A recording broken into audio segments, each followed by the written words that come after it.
Hello friends, today we are going to discuss about graph embedding.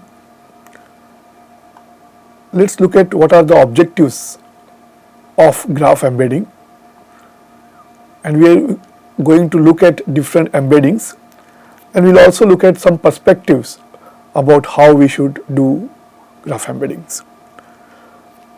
So what is graph embedding, or in general what we call graph representations?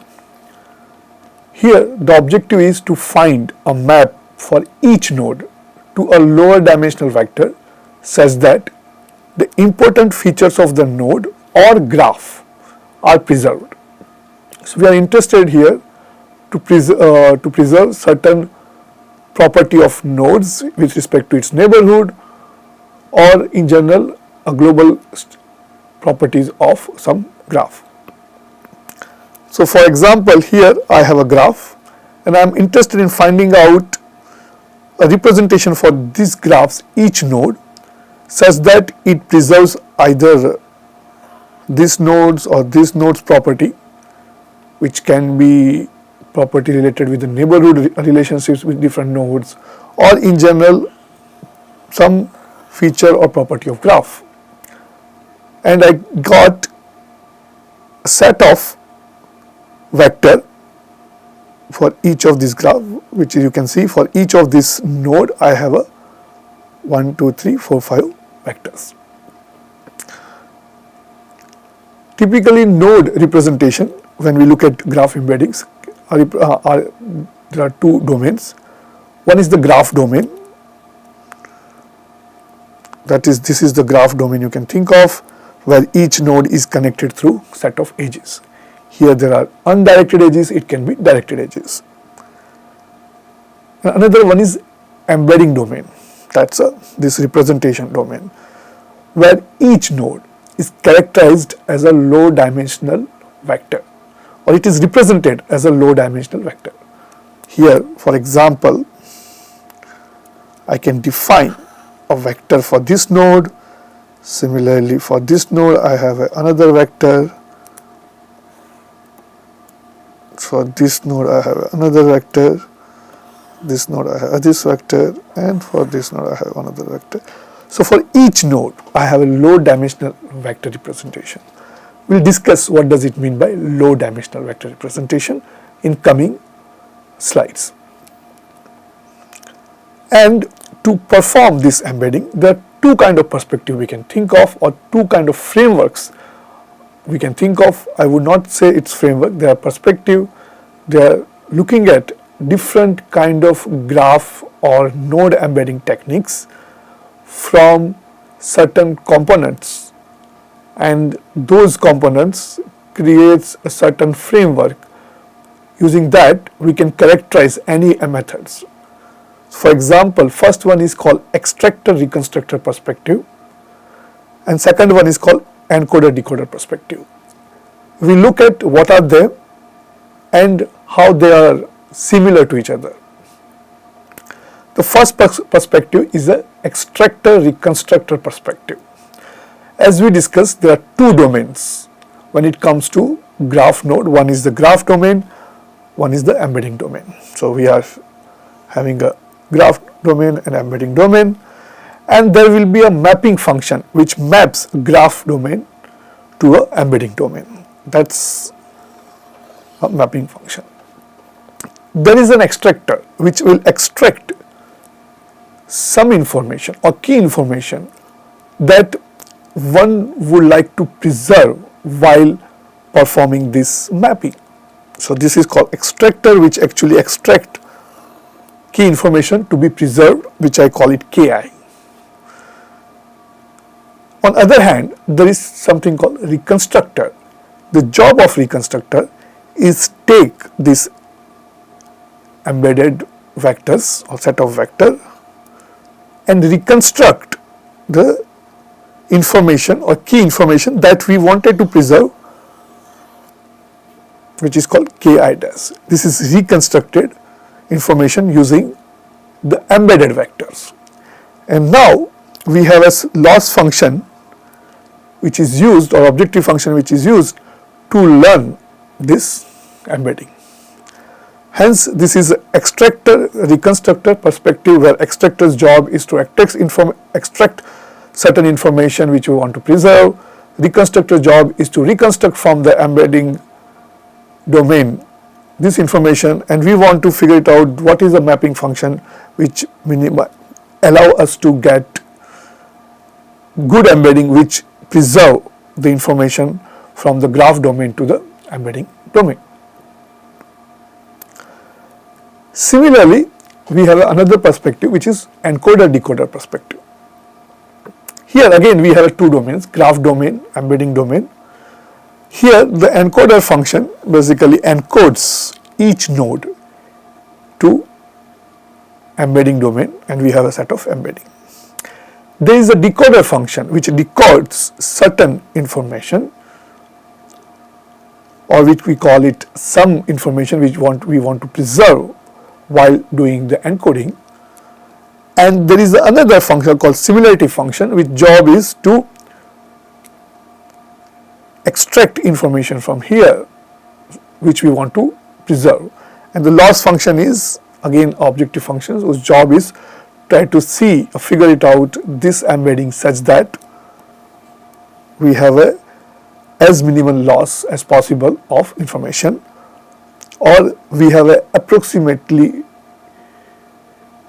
defined our encoding such that it is very close to the some similarity matrix which we are using. Now these two perspectives are quite similar. If you look at it, encoder function is nothing similar to mapping function. Its job is to go from the graph domain to the embedding domain. Similarly, similarity function is quite similar to the extractor, and the decoder function's job is quite similar to reconstructor. And the loss function is the common entity in both of them, or objective function is common entity in both of them. Now, what we are going to do is we are going to keep our discussion from the point of view of encoder-decoder perspective throughout this course. It does not mean that we cannot do extractor-reconstruct perspective. You can freely do that, but as I told you, there is a certain similarity which we can exploit and keep our discussion towards encoder-decoder perspective. So we'll start with first graph representations or graph embedding, which is node embedding. As we discussed, the objective in any embedding is to learn a function f of inc that can map each node to a lower dimensional vector z. Remember, I am trying to create a map or trying to learn a function f inc, which is encoder function, such that I get a map from each node to a lower dimensional vector z. And how I would like to actually encode. So let's look at this particular graph here. Here I have node u, v and w. Now we can see that u and v are quite close in the graph domain, because if you look at, if I can travel from u to v by following this only one edge. However, if I look at the distance from u to w, I have to travel through this node and then to the w. Similarly, I have to travel from v to this node again and then to w. So distance point of view, u and v are quite close, while u and w or v and w are quite far. Okay. So now when it comes to embedding, I want to make sure that I preserve this particular property in a embedding domain. In other words, I want to find out or learn a function f inc here,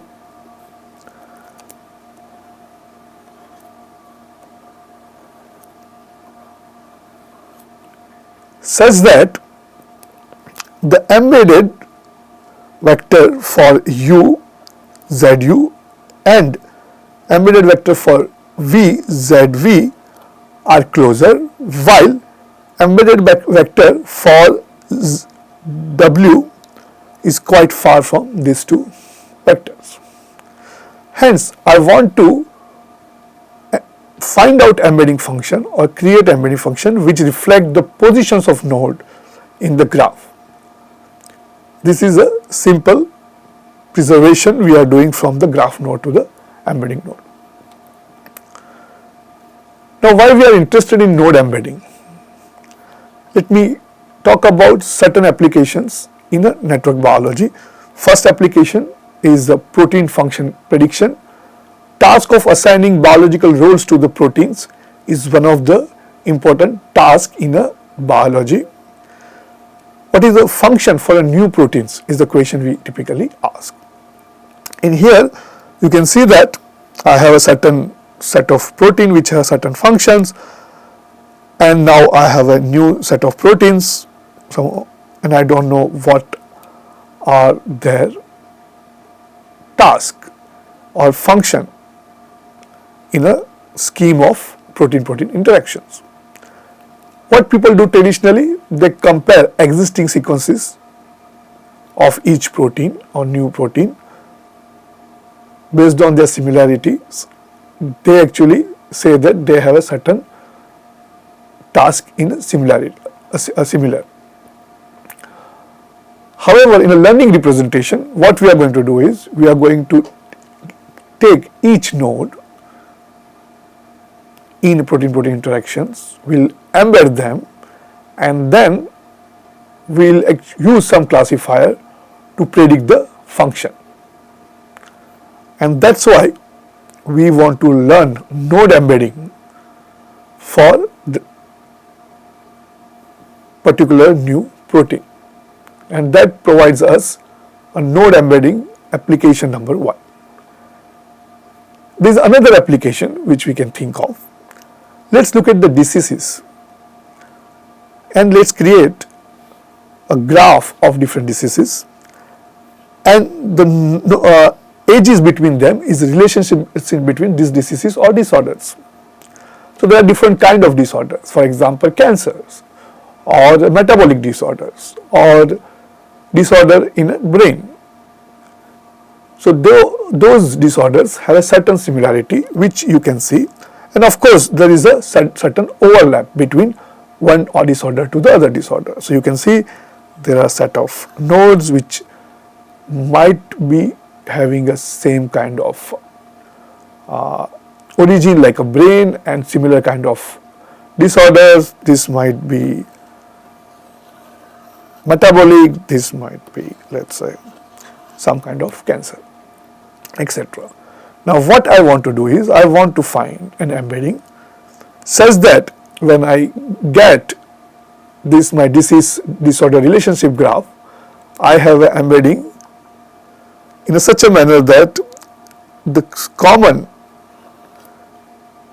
commonality between diseases, for example here type 2 diabetes and obesity are similar kind of diseases, or they are connected here node.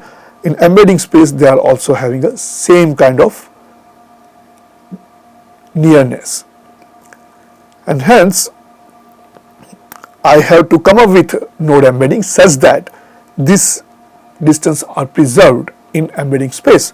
And after that what I can do is I can actually use standard model to perform a downstream task. For example, if I have a new disease or disorder and I am not sure where actually I should put it, I can actually use it and classify that particular disorder based on this embedding. So these are two motivations for performing node embeddings. Now let's go to the more technical details. Let's define certain notations which we are going to use throughout this lectures. So here we have a graph, you can see, with the 6 nodes x, y, z and u, v, w. Now I am going to define a graph which is graph G, which has two sets. One is set V, another set E. The cardinality of this particular set is N, which is V set, and cardinality of the set E is small e. Now let me define what is V. The V is a node set. It contains all set of distinct node in the graph. So if we have a 6 nodes, so we have a U, V, W, X, Y set. The another one is a edge set.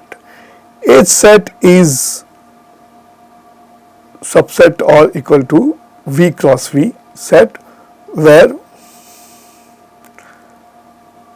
it contains a pair of nodes between which we have an edge. So here UV defines there is an edge between U and V. Similarly, we have an edge between U and X, VW, VX, WX, WY and YZ. Let me show this. This is YZ. This is X, YW. Here we have defined as WY, WX, UX, UV, VX and VW. So we have 7 edges. Hence, if you look at it, the cardinality for V is equal to 6 and cardinality of E is equal to 7. We can create a matrix A, which is called adjacency matrix, which is a currently a simple binary matrix. And currently we are not going to assume that we have any node or edge features. So we are assuming a simple graph structure right now. When we go further, we will discuss about more extended graph where each node has a certain features as well as edges also will have a certain features. But currently we are assuming there are no node or edge features.